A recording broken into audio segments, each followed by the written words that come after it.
Tiago de Oliveira lança este mês Mainha, o seu quinto livro de poesia. Este baiano, nascido em 1984, estudou letras na Bahia e em Lisboa, e no ano passado foi finalista do prémio Oceanos com o livro As Solas dos Pés do Meu Avô. Este Mainha coloca no centro a figura da mãe baiana como arquétipo da mátria, esse lugar de pertença espiritual e cultural que se opõe um pouco à concepção territorial masculina de pátria. Olá, Tiago. Olá, Oi. Nuno, bom dia. Tudo bem? Olá, Bom dia tudo a bom? todos. Obrigado por estares aqui connosco e com o teu poema que abre o livro As Solas dos Pés do Meu Avô por trás de ti. Afasta um pouco a cabeça Sim, para as sim. pessoas lerem um bocadinho. Como podem ver, este é um grande livro. Aliás, tu só escreves grandes livros. Tiago, Obrigado, a obrigado. Manuela, com quem eu acabei de falar ainda há uns minutos, que é a tua esposa, de que eu sou amigo, nós estudamos juntos em Lisboa há 15 anos. Que Era eu um lindo. adolescente. Eh, eu sei esta história que a certo momento da tua vida lisboeta, naquele seu jeitão emocional que ela tem, ela se virou para ti e disse: Tiago, quem quer escrever, escreve, que era o teu caso. Exatamente. Foi desta maneira derrompante que a poesia entrou na tua vida também? Sim, nesse momento, né? Porque a gente escreve desde sempre, né? Porque a escrita Claro. ela passa a ser uma necessidade, alguma forma diária, né? Que você não consegue fugir, como o simples ato de beber água ou respirar, né? Mas só que chega um determinado momento em que você necessita identificar essas características, só que de uma forma mais séria, né? Não somente como uma brincadeira quando você tem um tempo, né? E eu cheguei nesse exato momento, né? Em que a gente estava a gente estava acho que em Portugal ainda, mas trabalhávamos muito, estudávamos muito, aí eu ficava naquele ideal, o escritor tem esse ideal, né, de um dia ter um tempo só para escrever, né, só aquela coisa, isso não existe, isso nunca vai existir. Quer dizer, se tiver sorte, existe. Dificilmente, sabe, mas eu sinceramente, eu acredito nos calos das mãos, no suor escorrendo pelo corpo, né, e aí eu desisti desse ideal, dessa ideia, né, e ela foi uma frase certeira, que me norteou, né, que disse, ó, é simples, quem quer escrever, escreve, meu amor. Então, senta, escreve. Independente, vai doer sempre. Seja de dia, seja de noite, seja de madrugada. Se você quer, você vai e pega, né? E nós viemos de famílias que são muito assim, né? Pessoas do sertão, sertanejas, que vieram para a cidade para buscar uma melhoria de vida, né? E não desistiram de estudar, nem de passar essa concepção de vida para os seus filhos. Então, eu acho que foi aquele momento definidor. Antes eu já havia, né? Eu nasci numa família em que meu pai viajava muito para trabalhar em todos os estados do Brasil, e passava meses viajando. E a minha mãe contava histórias do tempo que ela conheceu Raul Seixas, um cantor aqui de rock, né, daqui da Bahia, muito famoso. E eu cresci ouvindo as histórias da minha mãe, né? Minha mãe sempre foi a figura lúdica na minha vida, né? A contadora de histórias. Então acho que é bem aí. E até hoje é assim, cara. Se eu quero fazer alguma coisa, eu vou lá e faço, né? Nós tivemos duas pequenas, duas filhas, e eu só não dei a Pois mama, é. o peito, para elas, porque eu não tenho. Mas o resto tudo eu fiz Olha, e e faço. é isso que eu te quero perguntar. Tu, neste teu livro, neste Nemainha, tu, a certa altura, eu lembro de ter lido isto, tu dizes: Ó Pai, fazei de mim, deixa-me ler se eu não esqueço-me. Ó Pai, fazei de mim um homem mainha. Bem, eu, como Exatamente. tu, também tenho dois filhos, sou pai de crianças pequenas, percebi imediatamente o que é que tu querias dizer. A minha pergunta é a seguinte: tu consideras que um pai do nosso tempo, é um pai moderno, se quiseres, deve feminizar, assim, até deixa-me fazer aqui as aspas, deve feminizar a relação que mantém com os filhos, e tentar pôr de parte aquela tradição antiga do pai ser mais distante, mais duro. Tu achas que nós temos de feminizar a nossa relação com os nossos filhos, nós homens? Sim, eu colocaria até um outro termo aí também, claro que respeitando o seu e completando até, se você me permite, seria humanizar, né? Eu acho Sim, que a evolução do homem no mundo hoje, né? Vivemos num tempo que não é somente o tempo das mulheres, né? É o tempo em que os seres humanos estão necessitando se rehumanizar, né? Parar a pandemia, de certa forma, é uma oportunidade de você parar e desacelerar e ver as coisas, colocar pontos no lugar, né? Dar valor àquilo que estava escorrendo por entre os dedos. Então, eu olho, né? Eu tenho uma companheira do meu lado que é muito assim, né? Que é feminista, que é aguerrida, né? E que ela é sempre leal ao que ela acredita. E isso, de certa forma, um começa a puxar o outro, né? E a gente tem uma relação de linearidade de produção sempre. Não produção somente intelectual, mas melhoramentos para a vida como ser humano, né? E é isso a minha herança para as minhas filhas. Então, quando eu faço, quando eu me coloco ali, não como ajudante dela, que ela está ali, não, eu me coloco na mesma posição. Eu cozinho, quando tem que cozinhar, eu vou, limpo a casa, sabe? Eu fico com as meninas para ela dar aula, ela fica com as meninas para eu dar aula também. Ou seja, é uma parceria, né? Eu acredito que eu fazendo isso, eu vou estar, de certa forma, exercitando nas minhas filhas uma cabeça mais aberta, uma consciência crítica, né? Derrubar esses valores ultrapassados e construir nelas uma consciência de que elas estão no mundo para isso, né? Independente. Então, a gente está aí na vida para somar, não é para subtrair o lugar de ninguém, né? Então, claro, acho que olha, amanhã assino, vai muito nessa direção. sim, sim, vai. E assino completamente por baixo o que acabaste de dizer. Olha, tu quando escreveste este Mainha significa mãe, não é? Sim, sim. Manhinha vem de Tu, mãe, é mãezinha baiano, né? Minha mãezinha mãezinha de baiana, forma exatamente. baiana. Tiago, tu quando escreveste este, tu acabaste, tu falaste há pouco da tua mãe, do papel que a tua mãe como contadora de histórias teve na tua vida. Tu quando pensaste, quando escreveste estes versos, deste Mainha, tu estavas especificamente a pensar na tua mãe, como um indivíduo específico, vá, desculpa aqui a repetição, ou tu pensaste na mãe com uma maiúscula, né? Começar com um capital, com uma mãe, uma espécie de mãe idealizada? Ou foram as duas coisas? O que é que tu pensaste? O que é que te veio primeiro à cabeça? Desculpa. Olha só, a ideia de escrever Manhinha, né, que veio logo na sequência das Solas dos Pés, então ainda estava envolto aquela geografia afetiva, né, aquela coisa de me preencher com isso. A minha literatura não tem para onde correr, a literatura da memória, mas não é uma memória que se situa somente no passado, é uma memória que ecoa e faz com que os atos presentes e futuros sejam geridos, né, sejam gestados, agenciados. Portanto, essa ideia de manhinha, né?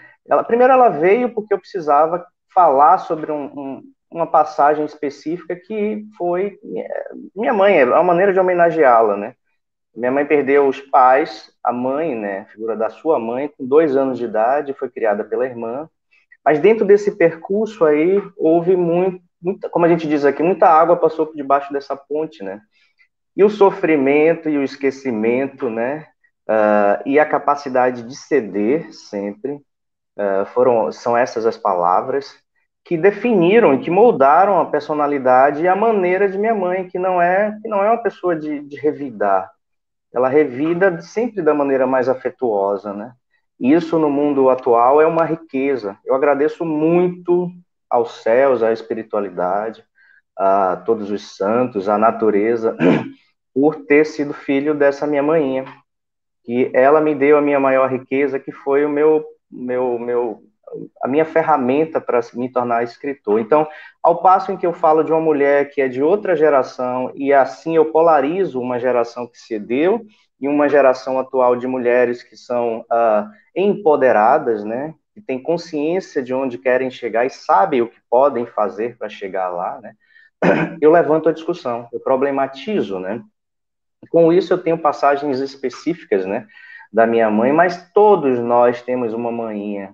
independente de ela ser uma fotografia antiga, ou se ela for chamada de mãe, né?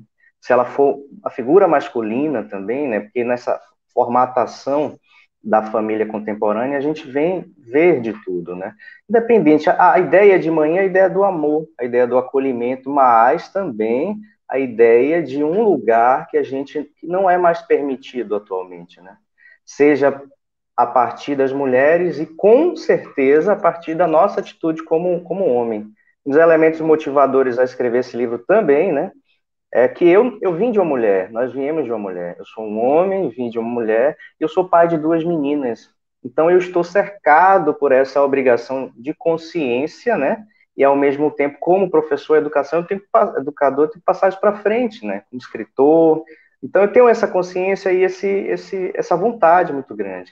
E aí, quando uma mãinha, quando uma mulher, quando o leitor em geral, quando ele abre o livro, né, aquilo deixa de ser regional, um ponto específico literário, um recorte de uma região, e dentro do conjunto de poemas, né, que a gente vai perceber, ele vai se identificar, independente se ele morar aqui no Pelourinho ou se ele morar em Cascais, sabe? Ou se ele morar, sei lá, em qualquer lugar. Olha, Manhã é manhã, vamos né? então, claro, e falaste de amor, falaste de empatia, e nós neste momento olhamos para o Brasil e, e isso parece ser o contrário, parece ser uma masculinidade tóxica, não é?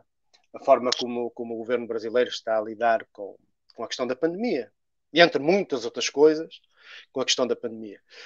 Podemos também falar da Amazónia, da ecologia, das minorias, tudo tem essa abordagem. Mas, tu sabes, aqui na Europa, como o Brasil é um país grande, é um país continente, nós na Europa, não só os portugueses, com quem nós temos uma relação especial, mas também aqui em França, nós olhamos para o Brasil, para a política também e para o contexto sanitário do Brasil e olhamos com espanto, para ser meio, olhamos com espanto.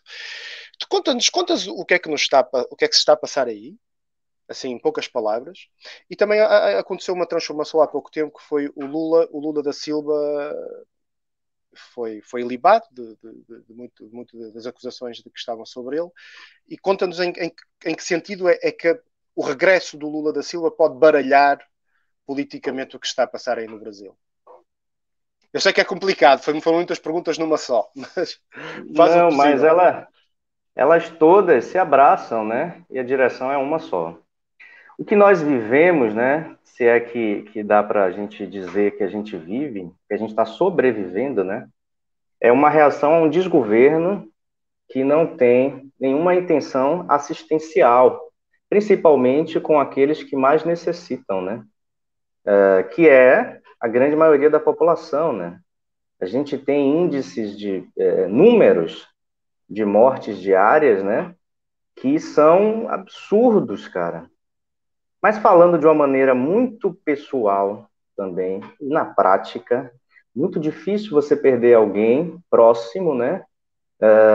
Por um descaso, né? Uma reação de descaso de um despresidente, vamos colocar assim, né?